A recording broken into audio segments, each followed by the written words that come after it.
하소서. 주를 향한 노래가 꺼지지 않으니 하늘을 열고 보소서. 이곳에 임재하소서. 주님을 기다립니다. 기도의 향기가 하늘에 닿으니 주여 임재하여 주소서. 이곳에 오셔서 이곳에 앉으소서. 이곳에서 드리는 예배를 받으소서. 주님의 이름이 주님의 이름만이 오직 주의 이름만 이곳에 있습니다. 이곳에 오셔서 이곳에 앉으소서. 이곳에서 드리는 예배를 받으소서.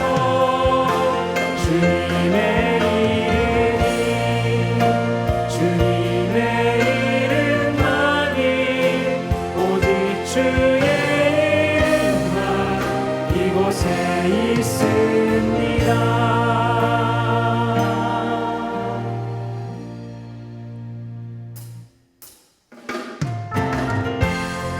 할렐루야.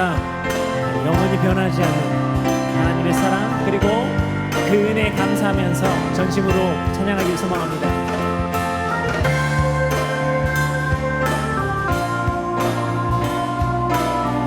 변찮는 주님의 사랑과 변찮는 주님의 사랑과 거룩한 보혈의 공로를 우리 다 찬양을 합시다. 주님을 만나볼 한 번 더 찬양할까요? 변찮는 주님의 사랑과 거룩한 보혈의 공로를 우리 다 찬양을 합시다. 주님을 만나볼 때까지 예수는 우리를 깨끗게 하시는 주시니 그의 피 우리를 눈보다 더 희게 하소서. 우리를 깨끗게 한 피는 우리를 깨끗게 한 피는 무궁한 생명의 물일새 생명의 구원을 받은 자 하나님 찬양. 3절 찬양하겠습니다. 주님의 거룩한 보혈을 주님의 거룩한 보혈을 날마다 입으로 간증해 담대히 싸우며 나가세. 천국에 들어갈 때까지 예수는 우리를 깨끗게 하시는 주시니 그의 피 우리를 눈보다 더 희게. 십자가 단단히 붙잡고 십자가 단단히 붙잡고 날마다 이기며 나가세.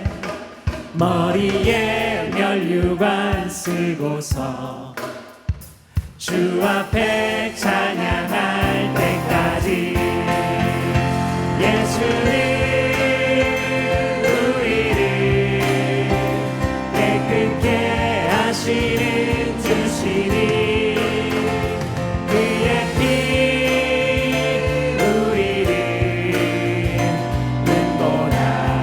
우리 한 번 더 예수는 우리를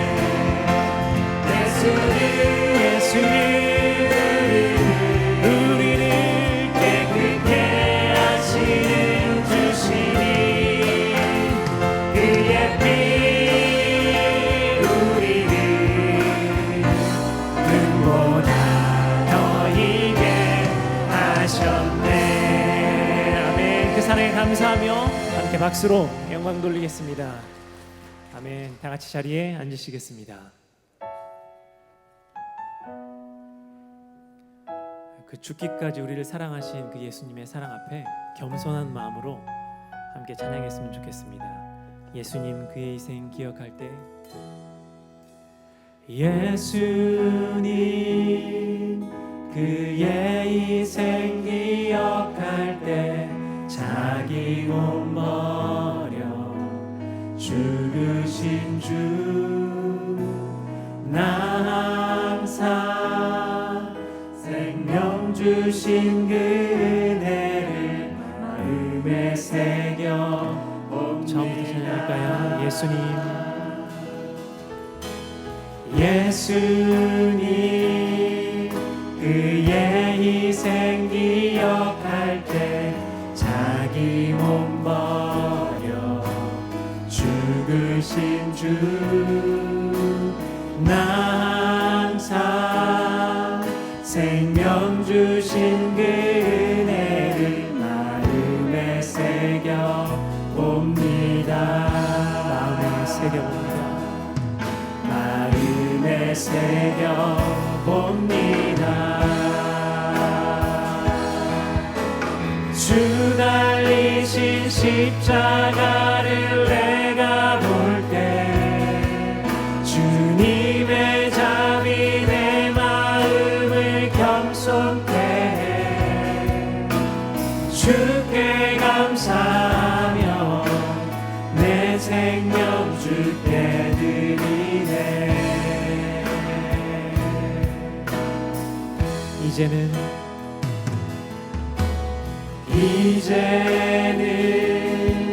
저 높은 곳에 앉으신 하늘과 땅에 왕 되신 주 나 이제 놀라운 구원의 은혜 높여 찬양하리라.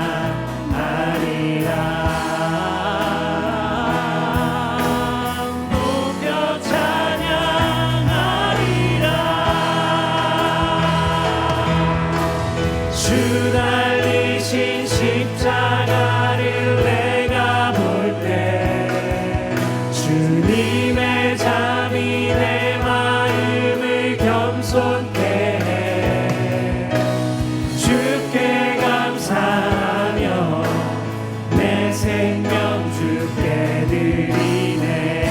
주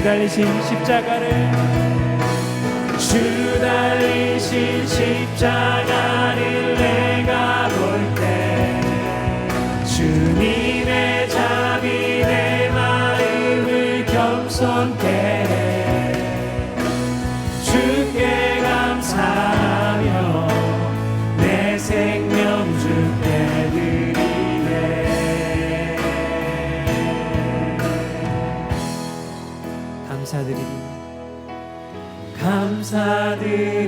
감사드리리 주의 십자가 나의 친구 되신 주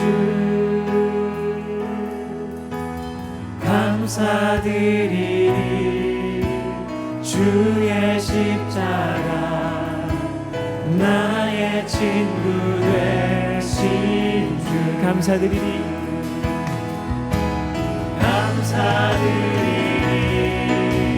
주의 십자가 나의 친구 되신 주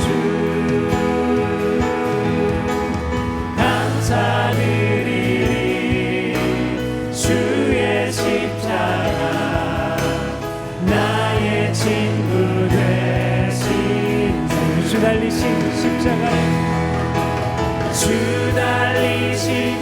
십자가를 내가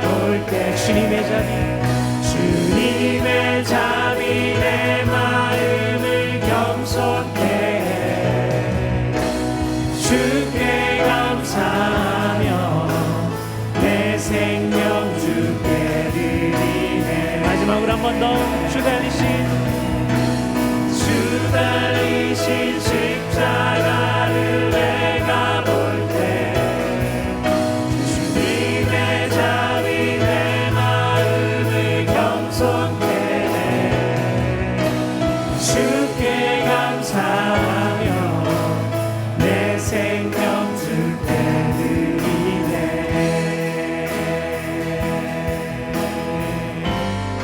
오직 주의 은혜로, 오직 주의 은혜로 지금 여기 서 있네. 한없는 영광, 한없는 찬양, 내 영혼 예배드리네.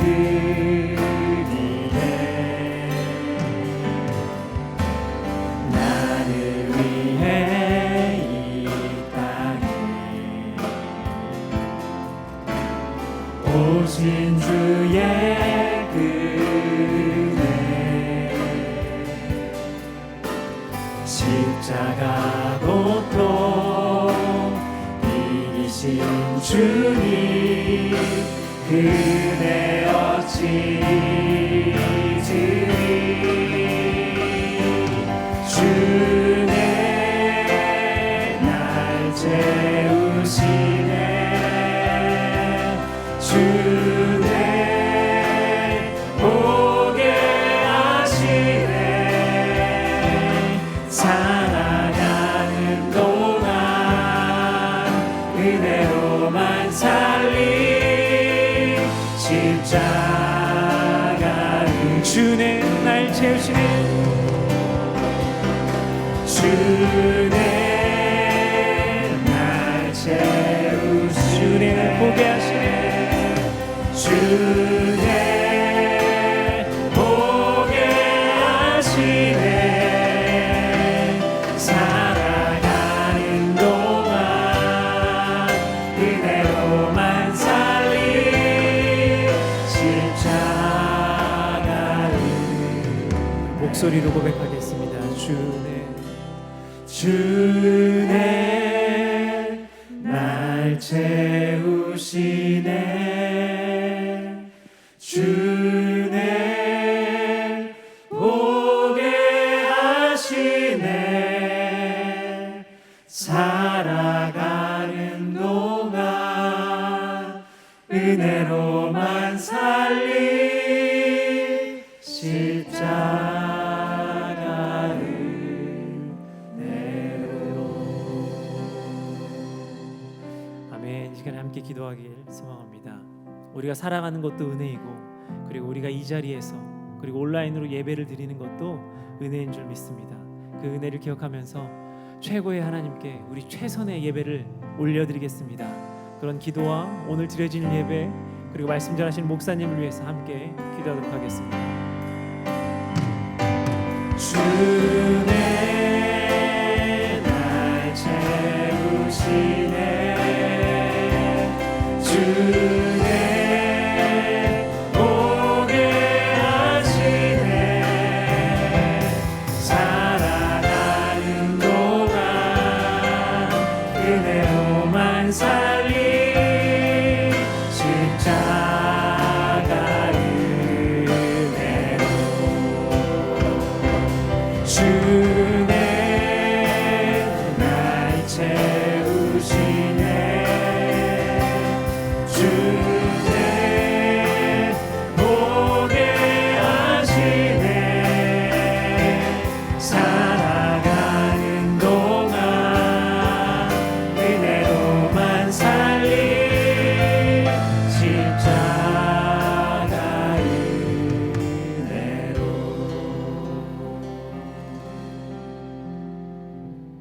사랑의 하나님, 하나님을 찬양하고 경배하는 거룩한 시간에 우리가 함께 예배하게 하시니 감사합니다. 저희를 구원의 길로 인도하여 주시고 하나님의 백성으로 삼아 주셨지만 주님의 뜻대로 살지 못하였음을 고백합니다. 우리의 허물을 주님의 십자가의 보혈로 용서하여 주옵소서. 우리 성도님들의 직장과 사업장을 도와주옵소서. 코로나 사태가 장기화되면서 운영하는 자영업을 중단할 수도 없고 계속할 수도 없는 어려운 환경 속에서 고통 가운데 보내는 교우들을 주님께서 허락하신 하루하루를 결코 포기하지 아니하고 견디어낼 수 있는 능력과 힘을 주옵소서. 나라를 위하여 기도합니다. 이 땅의 복음 사역을 위하여 목숨 바쳤던 성유사님의 희생으로 복음이 전파되었고 하나님의 한량없는 축복으로 오늘날 세계가 인정하는 선진국이 되었습니다.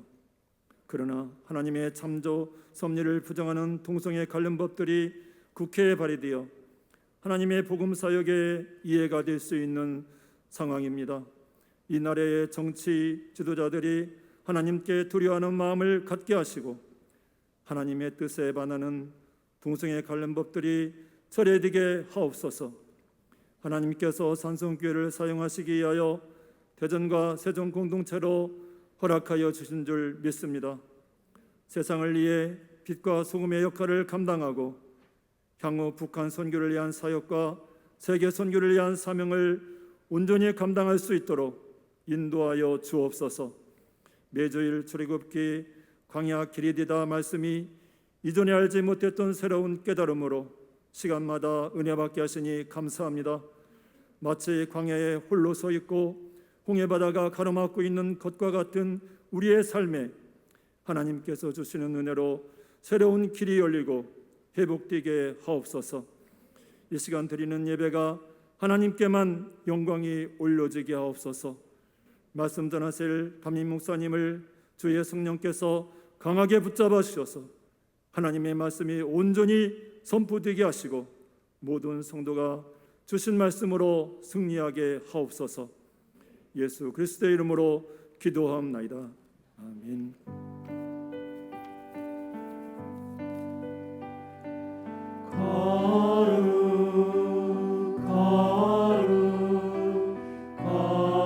거룩하신 주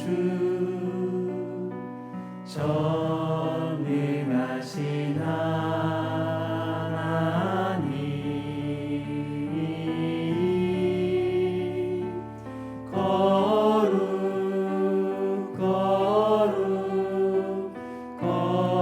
거룩하신 주 전능하신 하나님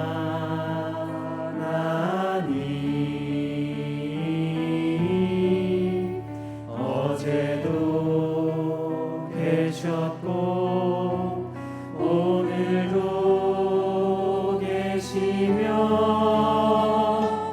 이제 곧 오실 거룩하신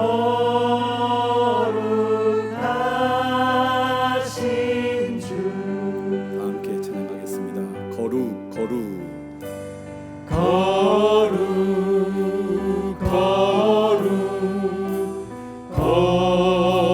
거룩하신 주 전능하신 하나님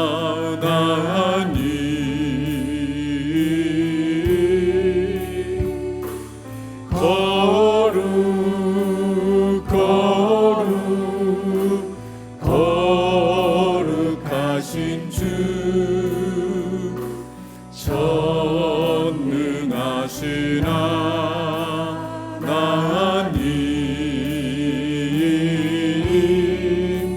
어제도 계셨고 오늘도 계시며 이제 곧 오실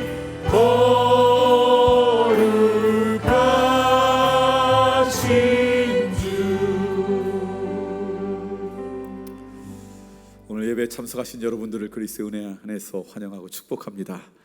오늘 교회에 참석하신 대전교회에 참석하신 여러분들 뿐만 아니라 세종에서 예배드린 여러분들 또 우리 가정에서 예배드린 분들 참 많을 터인데 여러분 예배드린 그 장소도 하나님의 임재 앞에 서 있는 동일한 예배 장소가 되어서 이곳과 동일한 은혜가 함께 나눠지길 소망합니다. 우리가 기도송을 원래는 찬양대가 있을 때는 찬양대가 먼저 부르고 그리고 우리가 함께 찬양할 때는 찬양대에서 이제 화음을 넣고 이렇게 찬양을 했잖아요. 아까 10시 예배드려서 이렇게 함께 찬양하는데 회중석에 앉아 있는 찬양대를 섬겼던 분들 같아요. 그분들이 화음을 넣어서 찬양을 부르는 그 가녀린 소리가 이렇게 귀에 들리는데 노래를 잘하고 못하고를 떠나서 제 마음에 큰 게 감동으로 와 닿았습니다. 언제쯤 다시 그런 날이 있을지는 모르겠지만 글쎄요, 우리 12시 예배 드린 분도 찬양대 하셨던 분 있잖아요. 본인의 파트가 있다면 다음 주부터는 거기서 이렇게 화음을 넣어주시면 더 은혜가 되지 않을까라는 생각이 듭니다. 결실의 계절이죠. 요즘도 그런 말을 쓰는지 모르겠지만 제가 어렸을 때 시골에서 살았는데 마을 어른들이 가끔 그런 얘기를 하셨어요. 가을에 이렇게 햇볕이 아주 그냥 강하게 날씨가 좋으면 이 날씨 때문에 쌀 한 가마 더 나와, 뭐 이런 말을 하셨어요. 지금 생각하면 얼마의 한 가마가 더 나온다는 이런 건 모르지만 아무튼 이렇게 따뜻한 햇볕 가운데 곡식이 잘 익고 열매가 좋아진다, 그런 표현으로 그렇게 쓰시지 않았나 생각이 듭니다. 요즘이 그런 날씨입니다. 그러면서 여러분의 삶 가운데도 마땅히 맺어야 될 열매가 있을 것 같아요. 여러분 가정에도 그게 사랑의 열매든 절제의 열매든 인내의 열매든 감사의 열매든 이번 한 주 동안 여러분의 삶에도 그 열매가 한 가만히 더 열리는 한 주가 되었으면 좋겠습니다. 그래서 가을에 열매 맺는 기쁨이 여러분 모두 가운데 있었으면 좋겠고요. 다음 주일이 추석입니다. 혹시 명절에 예배 참석하지 못할 분도 계실 것 같은데 혹시 출탁 가운데서도 여러분을 통해 그리스도의 선한 향기가 함께 나누어지는 좋은 출타가 되길 소망합니다. 이 시간 우리의 믿음을 찬양으로 고백하겠습니다. 요동치는 이 세상 가운데 변치 않는 진리가 있는데 그것이 나를 향한 하나님의 사랑인 줄 믿습니다. 그러한 고백을 이 시간 찬양으로 합니다. 하나님의 사랑 변치 않습니다. 하나님 사랑 변치 않는, 그렇습니다. 하나님의 사랑은 변치 않습니다. 하나님 사랑 변치 않는다. 세상이 다 변하고요, 세상 다 변하고 날 버린다 해도 하나님 사랑 변치 않는다. 오른손을 가슴에 대고 우리 스스로를 축복하겠습니다. 하나님 내 길 인도하신, 그렇습니다. 하나님께서 나의 길을 인도하시죠. 하나님 내 길 인도하신다. 나의 가는 길다. 나의 가는 길다 주님께 있으니 하나님 내 길, 하나님 내 길 인도하신다. 우리를 자녀 삼아 주신 하나님께 감사를 드립니다. 교회 소식을 함께 나누겠습니다. 주보 4쪽부터 주보를 참고해 주시면 좋겠습니다. 오늘 저녁 8시에 수험생과 취업 준비생을 위한 온라인 기도회죠. 그전에는 모여서 기도했는데 함께 모일 수 없어서 기도회를 합니다. 여러분 자녀들 가운데 혹시 있으면 함께 여러분 유튜브나 우리 교회 홈페이지로 들어오셔서 기도 모임을 하실 수 있습니다. 지난주에 강구했던 것처럼 부모학교 허그플러스와 마더와이즈 온라인반 모집한다는 거 기억하시고 인원 제한이 있으니까 서둘러 주시면 좋겠습니다. 한 가지 광고는요, 여러분 6쪽 위에 부분에 있는 것입니다. 우리 청년들이 이렇게 하겠다라고 해서 제가 듣고는 너무 좋아서 어른들도 함께 했으면 좋겠다 생각한 이제 광고입니다. 사전적인 의미로 난민을 뭐라고 설명하고 있는지는 잘 모르겠지만 그냥 제가 이해하는 난민은요, 자기가 태어나고 자란 자기 국적에 있는 나라로부터 떠나서 이런저런 사정상 살 수가 없어서 살 곳 없이 방황하는 그런 인생들을 난민이라 그러죠. 어떻게 보면 우리 시대에 정말 도움이 필요한 사람들입니다. 저희 교회는 그런 난민들을 위한 사역을 사실은 그동안 해오고 있었습니다. 여러분에게 우리 사역들을 다 뭐 자세하게 알릴 기회가 없어서 그렇지만 먼저 북한 땅에 살다가 북한 더 이상 살 수 없어서 중국으로 넘어온 분들, 그러나 중국에서 체포되면 다시 북한 땅으로 가니까 신분을 속이고 숨기고 안타깝게 살 수밖에 없다가 이분들이 더 흘러 동남아시아 쪽까지 이렇게 가십니다. 저희들이 동남아에 있는 어느 나라의 난민센터 하나를 운영하면서 그분들을 보호하고 그곳에서 먹을 수 있도록 그렇게 잠자리와 먹을 거를 제공하고 그렇게 준비가 된 다음에 한국으로 이렇게 올 수 있도록 기회가 되면 또 뭐 극길 부분이지만 한국 오지 않고 제3국으로 간다 그러면 갈 수 있는 그런 보호처를 운영을 했었고요.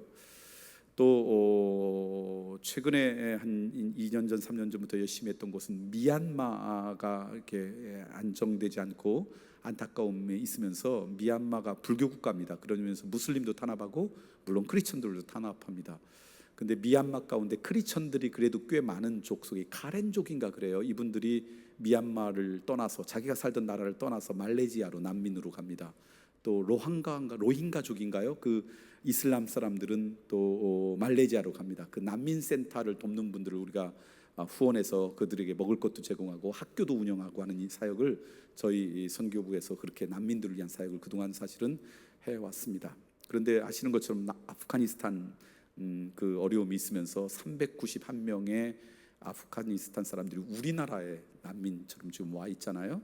그 소식을 듣고 우리 청년들이 그들에게 그리스도의 사랑을 나눈다는 의미로 중보기도하면서 또 한국 사람들이 갖고 있는 따뜻한 환대를 좀 나누는 일을 했으면 좋겠습니다. 그래서 청년들 100명이 마라톤을 한대요. 말을 저보고 잘하라 그랬어요. 3.91km지 39.1km가 아니라고 했어요. 3.91km를 뛴대요. 그 사람들을 중보기도하는 마음으로. 그래서 100명을 모집해서 뛰겠다는 거죠. 옛날에 워크투게더라고 생각하면 됩니다. 근데 100명이 모여서 뛰는 건 아닙니다. 본인이 뛰고 같은 앱을 줘서 그걸 갖고 뛰면은 내가 뛰었습니다. 그걸 다 모아서 100명이 뛴다. 그래서 제가 너무 좋다. 제가 어른들한테 광고해서 그러면 100명 뛰는 너희 한 사람씩 후원하는 어른들을 모집하겠다. 그래서 39,100원을 후원하는 거예요. 우리 청년 한 명이 뛸 때마다 내가 그 한 명의 그 선한 뜻을 후원합니다. 그래서 39,100원을 모으면 그렇게 100명을 모은 돈으로 난민을 돕자. 이게 지금 청년들이 준비해서 하는 사역입니다. 그러니까 여러분 들으시고 그래 정말 귀하다. 나는 뛰지는 못하지만 우리 뛰는 청년들 한 사람을 내가 후원하겠다. 그러면 후원하시면 좋겠고요. 나는 아직 뛸 수 있다. 마음은 청년이다. 그런 분들은 신청해 보세요. 혹시 청년들이 100명이 안 되면 여러분도 껴줄지 모르겠어요. 그래서 여러분 뛰셔도 좋아요. 제 마음에 그 말을 우리 청년 사역자하고 나눌까 말까 하다가 제가 아직 믿음이 그만큼 없어서 안 했어요. 야 100명이 무슨 100명이냐. 기도원의 300용사처럼 300명 뛸래? 그러려다가 청년들이 300명 없어요. 그러면 또 낙심할까 봐 이번에는 100명으로 합니다. 혹시 여러분 많이 참여하면 다음 기회에 이런 게 있을 때 또 다양한 방법으로 같이 모이진 못하지만 이렇게 랜선으로도 은혜를 함께 나누고 교류할 수 있는 기회다 여겨지시니까 여러분 자세한 안내가 6쪽에 있습니다. 이렇게 참여해 주시면 우리들이 난민을 위한 우리의 사랑 또 오늘 우리의 관심들이 함께 나눠지지 않을까 생각이 듭니다. 오늘 처음 나오신 분들 계속해서 출석은 했지만 등록하지 않으신 분들이 있다면 예배 마치고 나가시면서 오른편 건물 1층 맨 안쪽에 가면 웰컴홀이 있습니다. 들려주시면 좋겠고요. 목회자의 기도가 필요하신 분들이 있습니다. 그런 분들은 예배 마치고 나가시면서 오른편 등나무 밑에 가면 목사님들이 기도 스테이션에 계십니다. 그곳에서 여러분 기도하실 수가 있습니다. 광야 길이 되다 벌써 9번째입니다. 매일매일을 6월절 믿음으로 살아갔으면 참 좋겠습니다 라는 말씀을 함께 나누고 싶습니다. 출애굽기 12장 1절부터 12장 말씀 전체인데 1절부터 14절까지 말씀만 우리 함께 드라마 바이블로 읽도록 하겠습니다.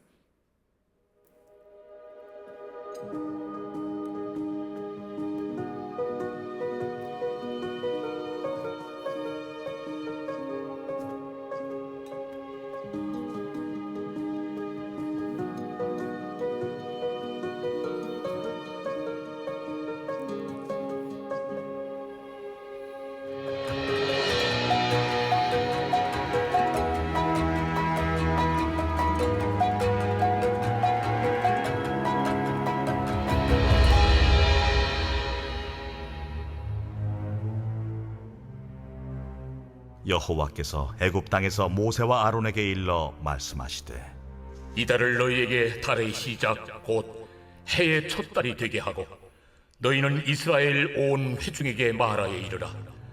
이달 열흘에 너희 각자가 어린 양을 취할지니 각 가족대로 그 식구를 위하여 어린 양을 취하되 그 어린 양에 대하여 식구가 너무 적으면 그 집의 이웃과 함께 사람 수를 따라서 하나를 취하며 각 사람이 먹을 수 있는 분량에 따라서 너희 어린 양을 계산할 것이며 너희 어린 양은 흠없고 1년 된 수컷으로 하되 양이나 염소 중에서 취하고 이달 19날까지 간직하였다가 해질 때에 이스라엘 회중이 그 양을 잡고 그 피를 양을 먹을 집 좌우 문설주와 인방에 바르고 그 밤에 그 고기를 불에 구워 무교병과 쓴 나물과 아울러 먹되 날 것으로나 물에 삶아서 먹지 말고 머리와 다리와 내장을 다 불에 구워 먹고 아침까지 남겨두지 말며 아침까지 남은 것은 곧 불사르라. 너희는 그것을 이렇게 먹을지니 허리에 띠를 띠고 발에 신을 신고 손에 지팡이를 잡고 급히 먹으라. 이것이 여호와의 유월절이니라. 내가 그 밤에 애굽 땅에 두루다니며 사람이나 짐승을 막론하고 애굽 땅에 있는 모든 처음 난 것을 다 치고 애굽의 모든 신을 내가 심판하리라. 나는 여호와라. 내가 애굽 땅을 칠 때에 그 피가 너희가 사는 집에 있어서 너희를 위하여 표적이 될지라. 내가 피를 볼 때 너희를 넘어가리니 재앙이 너희에게 내려 멸하지 아니하리라. 너희는 이날을 기념하여 여호와의 절기를 삼아 영원한 규례로 대대로 지킬지니라. 아멘. 그리스도의 복음을 전할 때 참 받아들이기 어려운 사람들 가운데 한 사람이 흔히 이슬람을 믿는 사람들이라고 이야기합니다. 근데 그분들보다 사실은 복음을 더 받아들이기 어려운 사람들이 유대교를 믿는 사람들입니다. 복음 전하기 자기들이 갖고 있는 특별한 선민 사상 때문에 복음을 받아들이기 쉽지 않죠. 그런데 그 유대인들 가운데 예수님을 믿는 사람들이 있습니다. 유대인 크리스천들이죠. 메시아닉 주이시라고 그렇게 부르는 사람들입니다. 근데 이분들은 그들의 백그라운드가 문화적인 배경이 유대인이기 때문에 우리는 그냥 글로만 아는 구약 성경에 나오는 많은 그런 어떤 문화, 어떤 그런 절기들을 직접 지키고 있습니다. 그러면서 예수님을 믿고 있죠.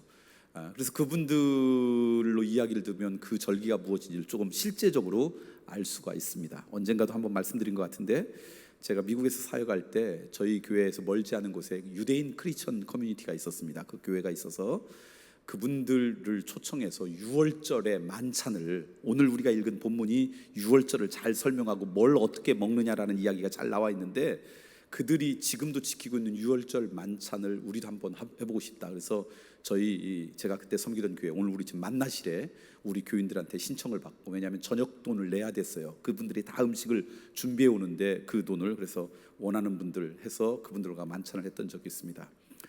한 번 하고 그 다음에는 안 했어요. 왜냐하면 원하는 교인이 없어가지고. 첫 번째는 너무 맛이 없어요. 다 써요. 두 번째는 밥을 한 4-5시간 먹어요. 그러니까 그냥 지쳐가지고, 그래서 그 다음부터는 안 했는데, 근데 그곳에 참여하고 저는 느낀 게 몇 가지 있었습니다. 하나는요, 그들이 유월절 식사, 유월절 만찬은 단순히 밥 먹는 시간이 아니다. 유월절에 밥이나 한번 먹을까? 뭐 우리가 추석에 만나서 밥 한번 먹을까? 뭐 이런 의미가 아니라 식사 시간이 곧 성경 공부 시간이고요, 식사 시간이 곧 예배더라고요. 그곳에서 함께 음식을 나누면서 아이들이 질문하게 하고 그 질문에 대한 대답을 부모들이, 특별히 이제 그 집안의 영적인 가장이, 아버지가 또는 할아버지가 자세히 설명하는데 성경의 유월절에 관계된 그 내용들을 잘 설명하면서 살아있는 믿음의 교육이 일어나는 그런 장소다라고 하는 걸 깨닫고는요, 참 부러웠습니다. 우리는 그런 게 뭐가 있을까? 우리 크리스천 가정에도 그런 게 좀 있었으면 좋겠다라는 생각이 들었습니다. 지금도 기억이 남는 것은요, 그 유월절 만찬을 하면서 아이들이 4개의 질문을 반드시 하게 합니다. 그러니까 아이들한테 이런 질문 해라라고 물어보고 묻게 하면 대답하는 거예요. 왜 질문을 4개냐 그랬더니 출애굽기에 3번, 신명기에 1번, 4번에 걸쳐서 유월절을 잘 기억해서 지키라고 했기 때문에 질문 4개를 한다는 거예요. 근데 그 질문이 뭐냐? 아이들한테 어려운 질문 해 그러면 안 하잖아요. 다 그날 먹는 음식에 대한 질문이에요.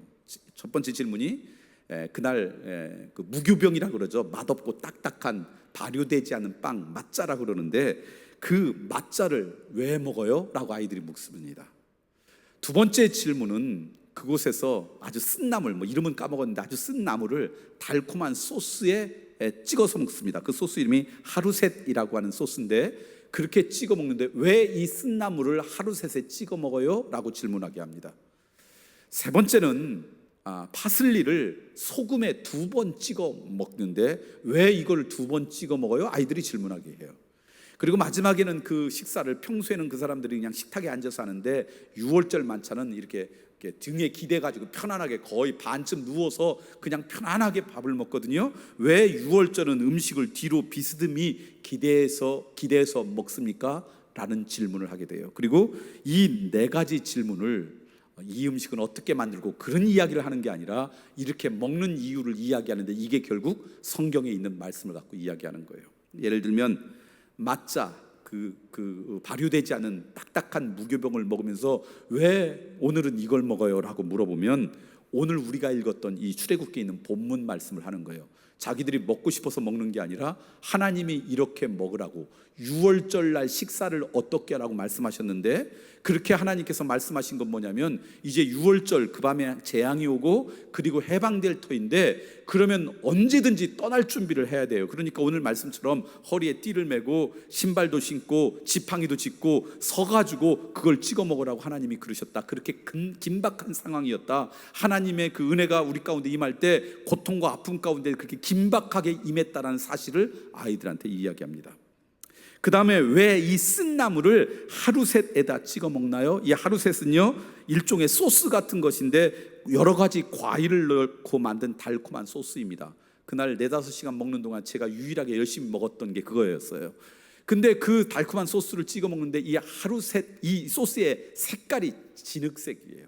그리고 하루셋이라고 하는 말도 진흙이라고 하는 단어에서 나왔어요. 무슨 얘기냐? 우리의 조상들이 진흙을 이기면서 벽돌을 만드는 고통 가운데 있었다. 그 쓴나물 같은 그런 쓰리쓴 인생을 살았을 때 하나님의 은혜로 오늘 우리들에게 새로운 삶이 열렸다. 그걸 우리가 기억하자. 그렇게 설명하는 거예요. 왜 파슬리를 소금에 2번 찍어 먹습니까? 그럴 때 소금물은 눈물을 의미한다. 그래서 우리의 조상들이 그 고통과 아픔 가운데 흘렸던 눈물을 기억하라고 이 여기에 찍어 먹는다. 왜 2번이에요? 눈물을 2눈에서 흘렸으니까. 뭐 이렇게 설명을 하더라고요. 그러니까 어떤 누구도 예 없이 그 고통과 아픔 가운데 있을 때 하나님의 은혜를 경험한 사건, 이게 바로 6월절이다. 그런 설명을 하는 거죠. 왜 6월절 음식을 먹을 때 뒤로 비스듬히 기대어서 먹습니까? 그 전에 정말 힘들고 고통스러워서 몸이 굳어져서 살았지만 하나님의 은혜로 출애굽을 한 다음에는 해방되어서 이제 기쁨과 감사와 평강 가운데 이렇게 편안히 먹을 수 있는 것, 이것이 하나님의 우리의 돌보심 가운데 있단다. 이런 설명을 하는 게 6월절 만찬에 그들이 갖고 있는 문화였어요. 여러분, 그런데 이 6월절이라고 하는 것이 유대인들에게만 있는 명절입니까? 그들만 중요하게 여겨야 될 명절일까?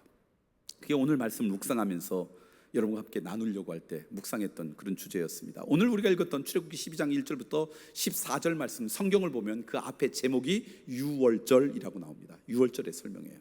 근데 이것을 설명하면서 하나님께서 마지막 14절 말씀에 이렇게 부탁했습니다. 제가 부탁이라고 표현했지만 엄밀히 치면 명령하신 거예요. 자, 12장 14절 말씀을 먼저 한번 읽어볼까요? 함께 읽겠습니다. 시작.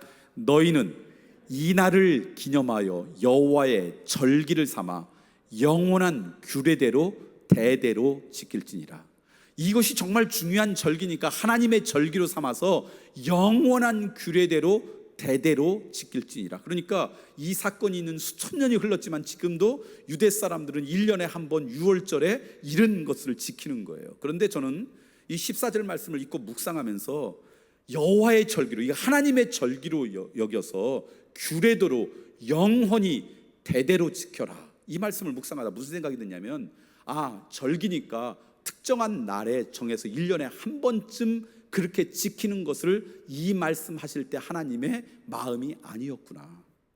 영원토록 대대로 이 절기를 지켜라라고 말씀하실 때 하나님의 마음 가운데 담겨있는 소망은 1년에 한 번쯤 오는 명절처럼 그날만 기억하고 지키라는 것이 아니라 매일매일 이곳에 임했던 내 은혜를 기억하며 살아라. 그 마음이 담겨져서 하나님의 소망을 이렇게 표현한 것은 아닌가. 그러므로 6월절은 1년에 한 번씩 있는 유대인들의 절기가 아니라 우리 신앙인들에게 있어서 매일매일 기억해야 될 신앙의 의미가 담겨 있다고 저는 믿습니다. 오늘 그 말씀을 좀 나누면서 우리들이 매일매일 삶 속에서 이 6월절에 담겨 있는 하나님의 마음, 하나님의 이 믿음이 우리 가운데 지켜지는 은혜가 있다면 바로 광야가 길이 되는 은총이 우리의 삶 가운데 있을 줄 믿습니다. 그 6월절에 담겨 있는 하나님의 소망, 하나님의 그 영적인 진리가 뭘까? 2절 말씀부터 먼저 읽어볼까요? 2절 말씀 읽겠습니다. 같이 읽습니다. 시작. 이달을 너희에게 달의 시작 곧 해의 첫 달이 되게 하고. 그러니까 지금 6월절을 하나님께서 이제 설명하면서 내가 이제 마지막 심판에서 6월절이 올 텐데 이런 일이 있을 것이다라고 미리 지금 말씀하시면서 이 6월절이 있는 이 달을 해의 첫 달로 삼아라. 그게 이 말씀이에요. 그렇다 그러면 이 6월절이 우리가 생각하기에 달력에 몇 월이어야 되겠어요? 1월이어야 될 거 아니에요. 이 달을 우리의 달력에 이 해의 첫 달로 삼어라. 근데 여러분 이 6월절은요 우리의 달력으로 3월이나 4월이에요. 여러분 기억하시잖아요. 예수님께서 십자가에 못 박혀 돌아가시기 때 예루살렘에 입성할 때 그 절기가 무슨 절기였어요? 6월절이었잖아요. 그러니까 부활절이 대략 3월과 4월이니까 3월과 4월인데 그날을 첫 달로 삼아라. 그러니까 이것은 달력의 의미가 아니라는 걸 알 수 있을 거예요. 혹시 우리의 옛날 사람들이 음력을 썼던 것처럼 유대인들이 쓰는 옛날 자기들의 달력으로 칠 때 이게 그럼 첫 달인가? 그것도 아니에요. 다시 말하면 지금 2절 말씀에 다시 한번 말씀을 볼까요? 이 말씀에 분명히 하나님이 이 6월절에 대한 말씀을 시작하면서 그 서론처럼 전제로 이야기했어요. 이 달을 너희에게 달의 시작 곧 해의 뭐가 하라고요? 첫 달이 되게 하라 그랬어요. 그러니까 이거는 달력의 이야기가 아니라 영적인 삶의 이야기예요. 지금부터 내가 너희들에게 이야기하고 그리고 이 이야기대로 일이 벌어질 것인데 이것이 너희들의 영적인 삶의 첫 달, 다시 말하면 여러분들의 영적인 이야기의 첫 시작이 되게 하라는 거예요. 믿음의 기초가 되게 하라는 거예요. 그게 그럼 도대체 뭐냐? 그러면서 3절부터 이 말씀을 하기 시작했어요. 자, 3절만 읽고요. 그 다음에는 제가 설명을 할게요. 3절 말씀 읽습니다. 시작. 너희는 이스라엘 온 회중에게 말하여 이르라. 이달 열흘에 너희 각자가 어린 양을 취할지니 각 가족대로 그 식구를 위하여 어린 양을 취하되. 지금 고통 가운데 있는 그 히브리 민족들이죠. 하나님의 자녀들입니다. 이스라엘 백성들입니다. 9번의 재앙이 있었음에도 불구하고 바로가 허락하지 않아서 여전히 고통 가운데 있어요. 그런데 하나님께서 이들을 이제 해방시키기 위해서 진정한 자유를 주시해서 10번째 재앙하기 전에 이들의 백성에게 이야기하는 거예요. 근데 이들은 아직 한 번도 들어보지 못했던 그런 요청을 하나님이 하십니다. 너희들 흠이 없고 어린 양을 취해가지고 잡아가지고 너희 집으로 가지고 와라. 이게 이제 4절 이후에 있는 말씀을 제가 여러분에게 설명하는 거예요. 그런 다음에 그것을 그 어린 양을 나흘 동안 집에서 키워라. 그러니까 잘은 모르지만 그때 당시에 있었던 히브리 민족은 집집마다 나흘 동안 반려동물이 어린 양이었을 거예요. 집집마다 그냥 양 울음소리가 나고 이제 그렇겠죠. 나흘 동안 키우라는 거예요.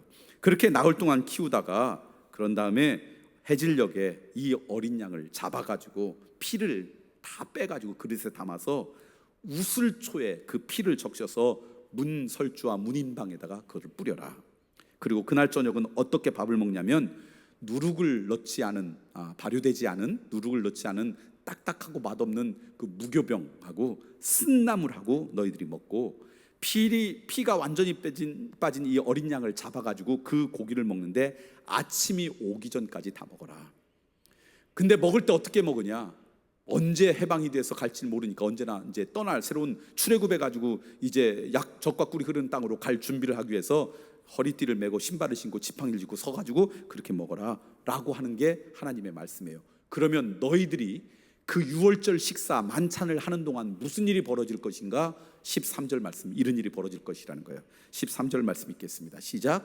내가 애굽 땅을 칠 때 그 피가 너희가 사는 집에 있어서 너희를 위하여 표적이 될지니라. 내가 피를 볼 때 너희를 넘어가리니 재앙이 너희에게 내려 멸하지 아니하리라. 그때 하나님의 심판이 재앙이 유대 땅에 임할 텐데 하나님의 천사가 재앙을 줄 텐데 그 재앙이 뭐냐면 그 집안에 처음 난 것들은 다 죽는 죽음의 재앙인데 문설주와 문인방에 그 우슬초로 피를 뿌린 것을 보고는 내가 그 집안에는 재앙을 주지 않고 넘어갈 것이다. 6월, 그래서 6월절이에요. 제가 주일학교 다닐 때는 이런 설명을 만들어서 6월절 그럼 6월 달에 있는 건 줄 알았어요. 근데 그게 아니라 패스오버, 그 재앙이 넘어갈 것이다 라고 하나님께서 말씀하신 거예요. 그리고 이건 미리 말씀하신 거, 이 예언처럼 나중에 하나님께서 행하신 거예요. 자, 이걸 보면서 아주 중요한 영적인 진리 하나를 깨달아요. 그것은 뭐냐면요, 그 전에 지난주에 말씀드렸죠. 9가지 재앙이 올 때는요, 이 하나님의 자녀들이 행할 것이 있었어요, 없었어요? 아무것도 없었어요. 그냥 하나님이 하시고 하나님이 보호해 주셨어요. 다시 말하면 이스라엘 백성이라고 하는 신분 때문에 그냥 보호받았어요. 그 사람들이 행하는 건 아무것도 없었고 9가지 재앙은 그냥 하나님께서 행하시고 이들은 그 신분 때문에 보호받았어요. 그런데 이 마지막 재앙은 그게 아니라는 거예요. 마지막 재앙은 신분 때문에 보호받는 게 아니라 어떤 의미냐면요, 하나님께서 이렇게 말씀하셨어요.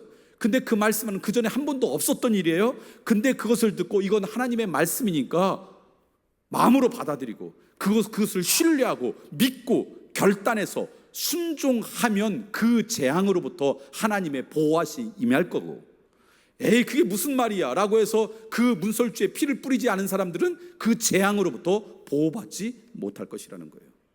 무슨 얘기냐? 구원이 이 6월절 전에는 하나님의 돌보심이 보호하심이 신분의 문제였다면 이제 이 6월절은 신분의 문제가 아니라 믿음과 순종의 문제였다는 거예요. 그러니까 하나님께서 이 말씀을 하시면서 이 달을 너희들의 해의 첫 달로 삼아라는 얘기는 뭐냐? 우리들의 진정한 믿음의 시작이 바로 이거라는 거예요. 우리의 믿음의 결단이 바로 이거야 된다는 거예요. 무슨 신분 때문에, 여건 때문에 자연적으로 하나님의 자녀가 되는 것이 아니라 하나님의 말씀을 믿고 신뢰하고 받아들여서 믿음으로 결단하고 순종할 때 이제 하나님께서 이끄시는 새로운 인생이 시작된다라고 하는 거예요. 요한복음에서는 이것을 이렇게 이야기했습니다. 영접하는 자, 고이 그 이름을 믿는 자들에게는 하나님의 자녀가 되는 권세를 주셨다고. 사도 바울도 그랬어요. 그리스도 안에 있으면 새로운 피조물이라. 이전 것은 지나갔으니 뭐라고요? 새 것이 되었도다. 그러니까 자연적으로 내 신분 때문에 구원받는 게 아니라 오늘 우리의 마음을 열어 그분을 나의 구주로 모시는 그 순간 우리의 새로운 삶은 시작된다. 그래서 이 사건이 너희들의 인생의 첫 달로 삼아라. 6월절의 신앙은 뭐냐면요, 새로운 삶이 이때부터 시작된다라고. 하나님의 말씀을 믿고 의지하고 신뢰하고 결단해서 순종하는 순간 우리 하나님의 돌보심 가운데 함께 있는 하나님의 새로운 인생, 하나님의 자녀로서의 새로운 삶이 시작됨을 믿는 것, 이게 6월절이 담고 있는 믿음의 의미예요. 저는 여러분 매일매일 이 믿음으로 살아가는 인생이 되기를 소망합니다. 제가 성경 공부 시간에도 그런 얘기를 하지만 그게 가치 없다는 이야기는 아닙니다. 가치가 있어요. 예를 들면 우리 집안이 믿음으로 몇 대예요. 그래서 저는 거기서 태어났어요. 아주 의미 있고 가치 있지만 그것만으로 하나님의 자녀가 되는 것은 아니라 그랬어요. 그 믿음의 배경 가운데 자랐다는 것은 하나님이 준 굉장히 좋은 선물이지만 그것이 나에게 보석 같은 선물이 되기 위해서는 내가 예수 그리스도를 구주로 영접하는 믿음의 결단이 있을 때 그게 보석과 같은 것이지, 그것이 없고 그냥 믿음의 가정이라는 것 때문에 오늘 우리들이 구원받는 인생이 된다 안 된다? 되지 않는다. 바로 6월절이 그 얘기예요. 이것이 너희들의 인생의 첫 달이 되게 해라. 너희들의 영적 사건의 첫 사건은 뭐냐? 더 이상 이제 내가 이스라엘 백성이라고 그 재앙으로부터 보호받는 게 아니라 하나님께서 지금 말씀하신 이 말씀을 받아들이고 순종함으로 우리의 믿음의 역사가 시작된다. 그 은혜가 오늘 우리 가운데 있길 소망합니다. 그러면 그 새로운 삶은, 그 은혜를 가지고 살아가는 삶이 날마다 6월절에 그 믿음으로 살아간다는 것도 구체적으로 뭐냐? 2가지가 이곳에 담겨져 있어요. 그 중에 첫 번째는 뭐냐면 날마다 하나님의 은혜 받은 은혜 가운데 산다라고 하는 은혜를 고백하는 삶을 살아가는 것이다라는 거예요. 왜냐하면 6월절은 어떻게 생각해도 하나님의 전적인 은혜의 사건이 6월절이에요. 그 어두움의 재앙이, 하나님의 심판이 그들을 넘어갔어요. 그러니까 하나님의 보호하심 가운데 있을 때 그 하나님의 보호하심 가운데 있었던 이 6월절 사건이 이들의 능력 때문에 그런 것입니까? 이들이 어떤 자격이 되어서 그런 거예요?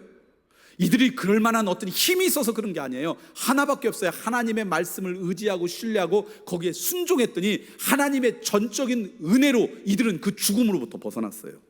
죽을 수밖에 없는 그 어두움으로부터 보호받았어요. 그러니까 6월절 이 사건은 어떻게 봐도 전적인 하나님의 은혜예요.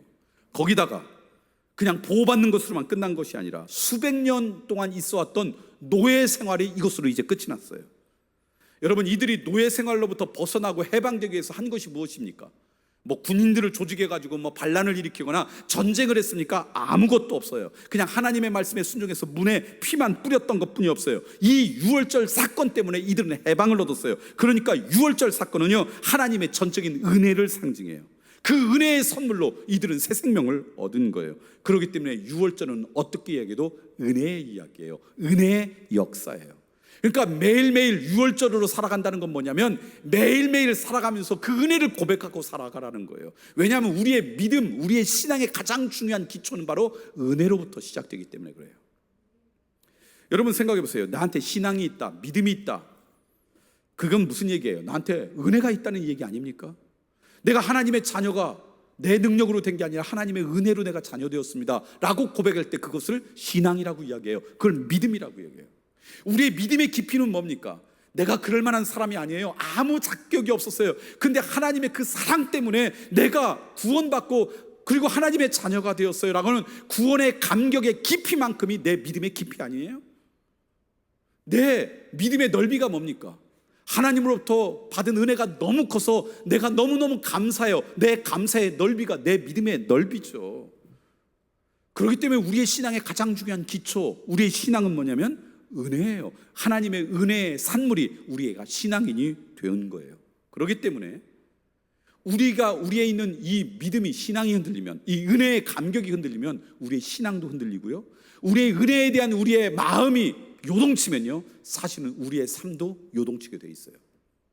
왜 은혜에 대한, 하나님의 은혜에 대한 그 은혜가 우리가 흔들릴 때 우리의 삶도 요동치는가?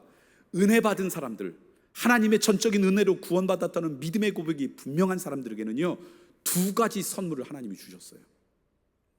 내가 별 볼 일 없고요, 잘난 것 없고요, 정말 별것 아닌 인생이지만 하나님의 전적인 은혜로 그래도 하나님의 자녀가 됐어요. 어쩌다 보니까 내가 그리스도인이 된 게 아니라, 어쩌다 보니까 하나님 자녀가 된 게 아니라, 어쩌다 보니까 이 예배 자리에 있는 것이 아니라 하나님이 주신 은혜 때문에 제가 이 자리에 있어라고 하는 구원의 감격이 있으면요, 두 가지 선물이 우리 가운데 따라옵니다. 하나는 삶의 가치예요. 자기 자신에 대한 삶의 가치예요. 무슨 얘기냐면요, 예수 그리스도의 구원의 은혜로 내가 하나님의 자녀가 되었다는 얘기는 다른 말로 하면 무슨 얘기냐면요, 하나님이 나를 구원하시기 위해서 누구를 희생시켰다는 거예요? 예수 그리스도를 희생시켰다는 거예요. 예수 그리스도의 구원의 은혜로 제가 지금 여기 서 있습니다 라고 고백한다는 것은 내가 지금 이 자리에 서기 위해서, 하나님의 자녀가 되기 위해서 하나님이 예수 그리스도를 희생시키면서 나를 구원했다라고 하는 믿음이 나한테 있는 거예요. 그러니까 남들은 날 무시하고 별것 아닌 존재로 그렇게 막 취급하고 뭐 그렇게 그냥 그렇게 생각할 수 있지만, 그렇지만 내 그 믿음이 있으면 나는 형언할 수 없는 가치가 있는 존재로 오늘 우리는 살아가요. 내 가치가 얼마짜리예요? 제가 언젠가 새벽 기도에 그런 말씀 드렸는데, 내 가치를 매긴다면 얼마짜리일까요? 예수님의 가치만큼이 내 인생이에요. 그렇기 때문에 쉽게 그 가치가 흔들리지 않아요. 오늘 우리 이 땅 가운데 누군가로부터 박수받고 인정받으면 삶이 살아가는 것 같고, 남들로부터 그러지 않으면 요동치는 이 광야 같은 세상 가운데 그것과 상관없이 내가 하나님의 은혜로, 예수 그리스도의 구원의 은혜를 받은 자로 그 믿음 가운데로 살아가면 그거에 쉽게 흔들리지 않은 내 삶에 대한 가치를 갖는 인생이 된다는 거예요. 그런 은혜가 여러분 가운데 있길 소망합니다. 그러니까 매일매일 이 신앙으로 살아가면요, 그곳이 광야일지라도 길이 보인다라는 거예요. 두 번째는요, 이 은혜가 있으면 내 삶의 가치가 달라질 뿐만 아니라 내 삶의 의무도 달라져요. 무슨 얘기냐면요, 이렇게 하나님으로부터 은혜와 선물을 받았으면 우리 마음 가운데 자연적으로 생기는 마음 가운데 하나가 뭐냐면요, 은혜를 베푸신 분의 기대에 부응하는 삶을 살아야 되겠다라고 하는 그런 부담감이 생겨요. 이게 은혜 받은 자의 삶의 내용이에요. 하나님이 이렇게라고 명령하거나 강요한 게 아니에요. 강제로 그런 것이 아니라 이렇게 하나님의 은혜를 받았으면 내게 은혜를 베풀어 주신 분에 대해서 그 분이 원하는 삶을 내가 조금은 살아야 되겠지라고 하는 부담이 생겨요. 그 부담을 우리는 거룩한 부담이라 그러는 거예요. 하나님이 나를 그렇게 사랑하시고 나에게 이렇게 은혜를 베풀어 주셨는데, 그럼 거기에 걸맞게 살아가야죠. 그분의 기쁨이 되는 좀 삶을 살아가야죠. 그분의 영광을 가리면서는 살아가지 않아야 되지 않겠어요? 그분에게 누를 끼치는 인생은 되지 않아야 되지 않겠어요? 이런 거룩한 부담으로 살아가요. 이게 은혜 받는 자의 삶의 의무예요. 삶의 모습이에요. 그러니까 그 삶이 어떻겠어요? 그렇게 이 믿음으로 살아가는 삶은요, 그 삶은 어떠냐? 뭐라고 표현할까요? 여러분 이해하기 쉽게 표현하면 싸구려로 살아가지 않아요. 수치스러운 것을 추구하며 살아가지 않습니다. 존귀하게 살아갑니다. 아름답게 살아갑니다. 의미 있게 살아갑니다. 왜? 내가 하나님의 그 은혜 받은 사람인데, 은혜의 산물인데, 적어도 나에게 은혜를 베풀어 준 사람답게 살아가야 될 것 아니에요. 그러니까 대충 살지 않습니다. 삐딱하게 살아가지 않습니다. 눈앞에 작은 이익 때문에 일희일비하면서 살아가지 않습니다. 존귀하게 살아가려고 애를 써요. 그렇게 살다 보면 어떻게 되는 줄 아세요? 매일매일 이러한 믿음으로 살아가면 비록 그곳이 광야지만 광야가 아니라 그리스도의 향기가 나는 인생이 되는 거예요. 기억나십니까? 어느 날 하나님이 모세에게 나타났을 때, 떨기나무처럼 쓸모없는 인생 같은 모세에게 나타났을 때, 내가 서 있는 그곳이 거룩한 땅이야, 그러니까 내 신발을 벗어 라고 할 때 모세를 어느 아름다운 곳으로 옮겨주고 거룩한 땅이라 그랬습니까? 평생 살아왔던 그 광야가 거룩한 땅이라 그랬습니까? 우리 눈앞에 그게 여전히 광야일지는 모르지만 날마다 은혜를 고백하며 이렇게 삶의 가치와 삶의 의미를 가지고 살아가면요, 그 사람을 통해서는 길이 보이기 시작하는 거예요. 그런 은혜가, 이 6월절의 은혜가 여러분 가운데 있기를 소망합니다. 또 하나, 이 6월절의 믿음으로 살아가는 건, 6월절은 어떻게 생각해도 하나님의 전적인 은혜의 사건이라 그러면요, 또 하나 6월절은 뭐냐? 13절 말씀 읽어볼까요? 같이 읽겠습니다. 6월절 시작. 내가 애굽 땅을 칠 때 그 피가 너희가 사는 집에 있어서 너희를 위하여 표적이 될지니라. 내가 피를 볼 때 너희를 넘어가리니 재앙이 너희에게 내려 멸하지 아니하리라. 무슨 얘기냐면요, 6월절하고 피는 절대 뗄래야 뗄 수가 없는 사건이에요. 그래서 6월절은요, 피하고 연관된 사건이에요. 근데 이 피가 그냥 피가 아니에요. 다른 종교는 그런 것이 별로 없지만 성경은 그 어떤 곳에서도 하지 않는 기가 막힌 선언을 하나 하고 있습니다. 오늘 이 말씀을 읽어보면 그게 뭐냐면, 피에는 생명이 있대요. 피는 그냥 피가 아니라 우리의 생명이 있다는 거예요. 그런데 피에는 생명이 있다는 영적인 이 선언, 이 영적인 이 진리가 강력하게 나타난 사건이 바로 6월절 사건이에요. 여러분, 문지방과 그 인방 앞에 피를 할 때 빨간색 페인트를 칠한 게 아닙니다. 우슬초로 양의 피를 뿌렸어요. 그리고 그 피가 죽음의 권세로부터, 어둠의 재앙으로부터 보호받는 상징이었어요. 그러니까 여기서 피는요, 생명을 상징해요. 근데 이 피가 생명을 상징한다는 것이 강력하게 나타날 것이 6월절 사건이었다면, 이 피가 생명이라고 하는 것이 가장 절정에 이르렀던 사건이 있어요. 그것은 바로 갈보리에서의 십자가 사건이에요. 예수님께서 십자가에 못 박혀 돌아가실 때 한 육체에 상처가 나서 그냥 피를 쏟았다, 그런 의미가 아니죠. 왜냐하면 십자가에 못 박히시기 바로 전날, 그게 6월절 만찬인데, 만찬에서 예수님께서 제자들과 함께 잔을 나누셨어요. 그러시면서 뭐라고 했어요? 이 피는 너희들을 위한 내 언약의 피라고. 너희들이 죽을 수밖에 없고 사망의 권세 가운데 살아갈 수밖에 없지만 너희들을 구원하기 위한 나의 피, 곧 언약의 피라고 선언하셨어요. 아마 예수님께서 그 최후의 만찬에 그렇게 선언하셨을 때는 아마 마음 가운데 6월절의 만찬을 기억했을 거예요. 그 문설주와 문인방에 그 우슬초로 피를 뿌렸을 때 죽음의 재앙으로부터, 죽음의 심판으로부터 보호받던 그 사건을 예수님은 말씀하셨는지 기억하셨는지 몰라요. 그렇지만 이것은 나의 피, 언약의 피, 너희들의 구원을 위한 나의 언약의 피라고 말씀하셨고요, 십자가에서 흘리신 피는 바로 그 피지 단순히 육체적인 상처 때문에 흘린 피가 아니라는 거예요. 그렇기 때문에요, 여러분, 내가 그리스도인이 되었다, 구원의 하나님 예수 그리스도의 구원의 은혜로 하나님의 자녀가 되었다는 이 고백 가운데는요, 예수 그리스도의 보혈의 피, 보혈의 능력을 믿는 믿음이 자리 잡는 거예요. 그러니까요, 여러분, 우리가 예수님이 나의 구주임이다라고 고백할 때 그것은 자연인 예수님을 이야기하잖아요. 자연인 예수님은요, 위대한 사상가나 어떤 철학자의 한 사람일 거예요. 그런데 예수님이 우리의 구원자가 된 것은 그분이 이 보혈의 피로, 보혈의 능력으로 우리를 구원하셨기 때문에 우리의 구원자가 된 거예요. 이게 우리의 믿음이에요. 이게 새로운 우리의 삶의 시작의 궁극적인 목적이에요. 이유예요. 그러므로 오늘 우리들이 예수라고 하는 이름을 부를 때 굳이 설명을 하지 않아도 그 안에는 이 보혈의 역사가 흐르고 있는 거예요. 여러분이 예수님이 나의 구원자라고 할 때 그분이 한 철학자나 사상가가 아니라 정말 나의 구세주다 그러면요, 거기에 보혈의 역사가 예수님의 이름을 부르는 순간에 담겨져 있는 거죠. 우리가 찬양할 때는 보혈의 은혜가 그곳에 담겨 있는 거고요, 하나님의 말씀을 읽을 때는 보혈의 역사가 그곳에 담겨져 있는 것입니다. 그렇기 때문에 이 보혈의 능력을 믿음으로 날마다 살아가면 어떻게 되느냐, 어떤 심판도 어떤 죄악도 이 보혈 때문에 들어오지 않고 유월하는 거예요. 지나가는 거예요. 그래서 오늘 우리가 날마다 유월절의 신앙으로 살아간다는 것은 어떤 의미냐, 우리가 살아가면서 내 삶 가운데, 우리의 가정 가운데, 여러분의 생활 가운데 문설주와 임방에 그리스도의 보혈의 피를 바르시는 인생이 되어야 된다는 거예요. 어떻게 바르냐? 기도로 바르는 거예요. 찬양으로 바르는 거예요. 말씀을 읽고 묵상하며 암송하는 것으로 바르는 거예요. 어떤 유혹 앞에 설 때마다, 어떤 위기 앞에 설 때마다, 어떤 어려움에 설 때마다 예수 그리스도의 보혈의 역사를 믿고 그 믿음으로 발걸음을 내딛는 거예요. 그래서 예수 그리스도의 보혈의 은혜가 여러분을 다스리면요, 그 어둠이, 그 유혹이, 그 환란이 여러분의 삶을 유월 지나갈 줄 믿습니다. 그래서 유월절의 역사를 경험하며 날마다 살아갈 때 우리 인생이 복되고 아름다운 인생이 되는 것이죠. 이제 오늘 말씀을 정리하고 싶습니다. 유월절, 유대인들의 명절입니다. 다음 주에 우리 가운데는 추석과 같은 거죠. 근데 오늘 성경 말씀을 보니까 하나님은 그렇게 1년에 한 번씩 지키는 명절로 그날을 지키기를 원하시지 않았어요.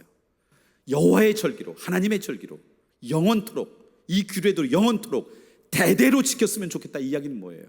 우리의 삶의 현장마다 날마다 이곳에 담겨있는 신앙적인 의미를, 영적인 진리를 가슴에 품고 살았으면 좋겠다. 그게 뭐라고요? 이 6월절을 너희들이 살아가는 해의 첫 달로 삼아라. 무슨 얘기입니까? 하나님의 말씀을 믿고 의지하고 순종하고 결단하는 것이 우리의 신앙생활의 시작이라는 것. 어떤 신분이 우리를 구원하는 게 아니라 믿음의 결단이, 예수 그리스도를 나의 구주로 영접하는 믿음의 결단이 새로운 삶의 시작이라고 하는 것. 이 믿음으로 날마다 살아가라. 그리고 은혜 받은 자답게 은혜를 누리면서 살아가라. 우리의 삶의 가치와 삶의 아름다움이 은혜를 베푸신 하나님의 은총 가운데 있음을 믿고 날마다 그렇게 살았으면 좋겠다.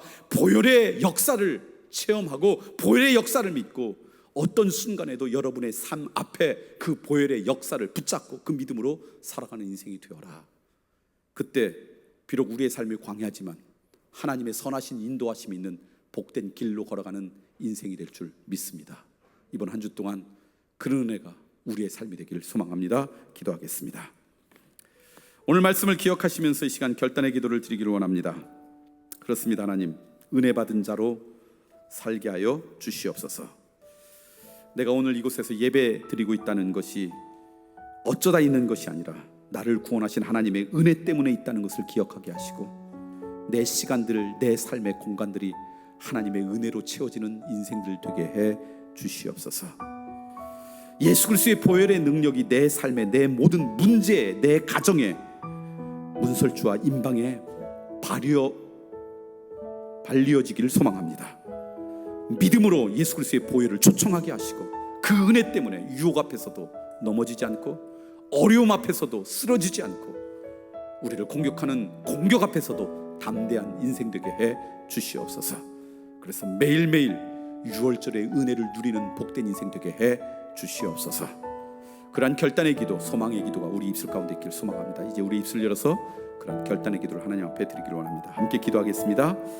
그렇습니다. 하나님, 우리의 삶 가운데 정말 유월절의 그 신앙이 온전하게 나타나는 인생 되기를 소망합니다. 은혜 받은 자로 은혜를 누리며 살아가는 인생 되게 해 주시옵소서. 여기에서 예배드리는 것이, 이곳에 있는 것이 어쩌다 보니 라고 여기는 인생이 아니라 하나님의 전적인 은혜 때문에 하나님의 그 선물로 내가 하나님의 자녀가 되었음을 늘 고백하면서 우리의 새로운 삶을 누리는 인생 되게 하여 주시옵고 은혜 받은 자답게 우리의 삶의 가치와 삶의 아름다움을 누리며 그리고 나누며 살아가는 복된 인생 되게 해 주시옵소서. 뿐만 아니라 보혈의 능력을 경험하는 인생이 되길 소망합니다.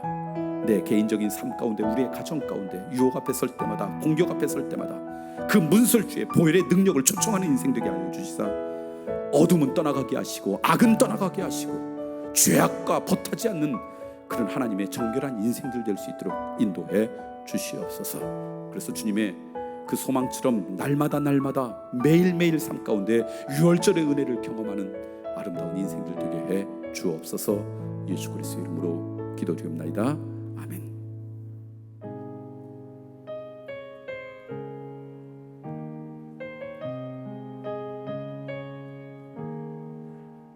유월절 어린 양의 피로 나의 삶의 문이 열렸네. 저 어둠의 권세는 이미 없네. 주 보혈의 능력으로 원수가 날 정죄할 때에도 난 의롭게 설 수 있네. 난 더 이상 정죄함 없네. 난 주 보혈 아래 있네. 난 주 보혈 아래 있네. 그 피로 내 죄 사했네. 하나님의 긍휼 날 거룩해 하시었네. 난 주 보혈 아래 있네. 난 원수의 어떠한 공격에도 더 이상 넘어지지 않네. 난 주 보혈 아래 있네.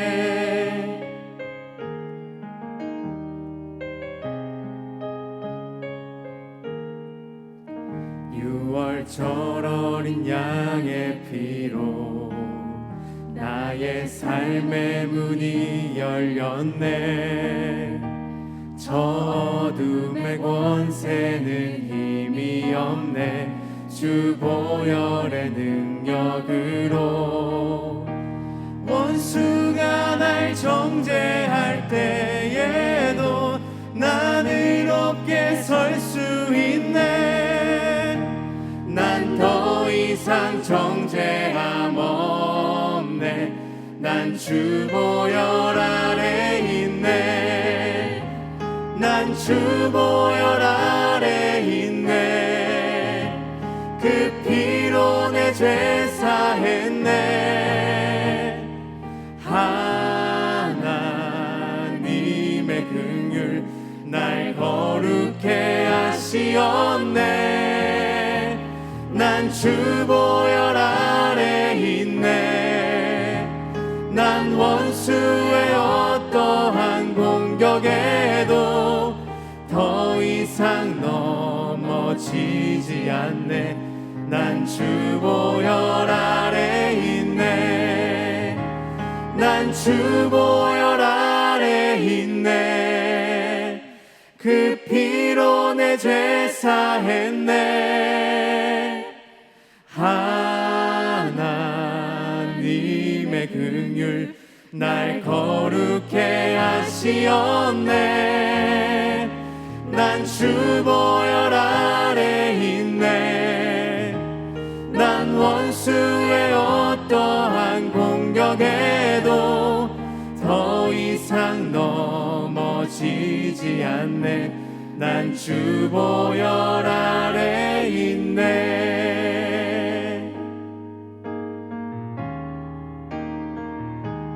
주의 보혈 능력이 도다. 주의 피 믿으오. 주의 보혈 그 어린 양의 매우 귀중한 피로다.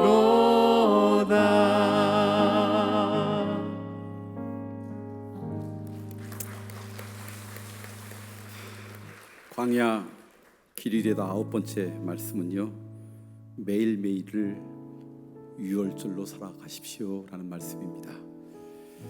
어떤 민족에게는 그것이 1년에 한 번씩 의미 있게 지키는 절기일진 모르지만 하나님의 구원의 은혜의 감격 가운데 살아가는 오늘 우리들은 날마다 그 은혜로 살아가는 인생 되라는 거죠. 보혈의 능력을 신뢰하며 살아가라는 인생이 되라는 것이죠. 그것이 바로 유월절에 담겨져 있는 하나님의 소망인 줄 믿습니다. 이번 한 주일 동안에도 그런 은혜로 살아가는 우리 모두가 되기를 소망합니다. 이 시간 다 같이 일어나서 찬양으로 결단하고 싶은데요, 악보는 10쪽에 있습니다. 유월절 그 어린 양의 피로 나의 삶의 문이 열렸습니다. 어둠의 권세는 힘이 없고 주님의 보혈의 능력으로 살아가겠습니다. 그런 고백인데요, 이 시간 함께 찬양으로 고백하겠습니다. 유월절 어린 양의 피로. 유월절 어린 양의 피로 나의 삶의 문이 열렸네. 저 어둠의 권세는 어둠의 권세는 힘이 없네. 주 보혈의 능력으로 원수가 날 정죄할 때에도 난 의롭게 살 수 있네. 난 더 이상 정죄함 없네. 난 주 보혈 아래 있네. 난 주 보혈 아래 있네. 그 피로 내 죄 사했네. 하나님의 그 글 날 거룩해 하시었네. 난 주 보혈 아래 있네. 난 원수의 어떠한 공격에도 더 이상 넘어지지 않네. 난 주 보혈 아래, 난 주 보혈 아래 있네. 난 주 보혈 아래 있네. 난 원수의 강력한 공격에도 더 이상 넘어지지 않네. 난 주 보혈 아래 있네. 주의 보혈, 주의 보혈 능력이 도다. 주의 피 믿으오. 주의 보혈